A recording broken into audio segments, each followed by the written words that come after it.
സംസ്ഥാന സർക്കാർ സ്ഥാപനമായ ട്രാക്കോ കേബിളിനെ കുറിച്ച് കേട്ടിട്ടുണ്ടോ? വയറുണ്ടാക്കുന്ന ഒരു കമ്പനിയാണ്. അത് എങ്ങനെ നശിപ്പിക്കാമെന്ന് അവിടെയുള്ള ജീവനക്കാർ നമ്മളെ പഠിപ്പിച്ചു തന്നിട്ടുണ്ട്. നല്ല നിലയിൽ പോയിക്കൊണ്ടിരുന്ന 3 യൂണിറ്റ് ഇരുമ്പനം, പിണറായി, പിന്നെ വേറെ ഏതോ ഒരു സ്ഥലത്തും കൂടിയുണ്ട്. ഈ 3 സ്ഥലത്ത് നല്ല നിലയിൽ പ്രവർത്തിച്ചു കൊണ്ടിരുന്ന ഒരു സംസ്ഥാന സർക്കാർ സ്ഥാപനമാണ് ട്രാക്കോ.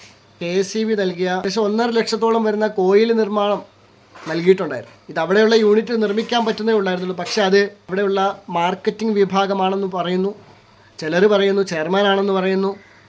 ആരായിരുന്നാലും അത് കൊൽക്കത്തയിലുള്ള മറ്റൊരു കമ്പനിക്ക് നിർമ്മിക്കാൻ നൽകി. ഏതാണ്ട് 4000 കോയിൽ വെതർ പ്രൂഫ് കേബിൾ നിർമ്മിക്കാൻ നൽകിയതിൽ 2000 കോയിൽ 4000 കോയിൽ അവിടെ നിർമ്മിക്കാൻ കൊടുത്തു. അത് 2000 കോയിൽ നിർമ്മിച്ച് ട്രാക്കോയ്ക്ക് നൽകി. പക്ഷേ KSEB അത് വാങ്ങിയിട്ടില്ല. എന്തുകൊണ്ടാണ് വാങ്ങാത്തതെന്നറിയാമോ? അതിൻ്റെ ക്വാളിറ്റിയെ സംബന്ധിച്ച് തന്നെയാണ് KSEB അതിന് വിശദീകരണം നൽകുന്നത്. മറ്റാരോ നിർമ്മിച്ച് നൽകിയിട്ട് അതിൻ്റെ ട്രാക്കോയുടെ എംബ്ലം നൽകി എന്നാണ് പറയുന്നത്. മുൻപ് നൽകിയിട്ടുള്ള ആ ഒരു ക്വാളിറ്റി ഇപ്പോഴില്ല എന്നാണ് KSEB നൽകുന്ന വിശദീകരണം. എന്തായിരുന്നാലും ഒരു പൊതുമേഖലാ സ്ഥാപനം എങ്ങനെ നശിപ്പിക്കണം എന്ന് അവിടെയുള്ള ജീവനക്കാർ നമ്മളെ കാണിച്ചു തന്നിട്ടുണ്ട്. കൃത്യമായി ശമ്പളം കിട്ടാതെ, റിട്ടയർമെൻറ്റ് ആനുകൂല്യം കിട്ടാതെ ഒരുപാട് ജീവനക്കാർ ഇപ്പോഴുമുണ്ട്. ചെയർമാൻ അല്ലെങ്കിൽ അതിൻ്റെ ശമ്പളമൊക്കെ കൃത്യമായിട്ട് കിട്ടുന്നുണ്ട് എന്ന് തന്നെയാണ് കണക്കുകൾ ചൂണ്ടിക്കാണിക്കുന്നത്.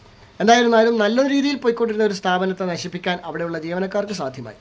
അവിടെയുള്ള ജീവനക്കാർക്ക് എൻ്റെ വക ഒരു ഹാറ്റ്സ് ഓഫ്.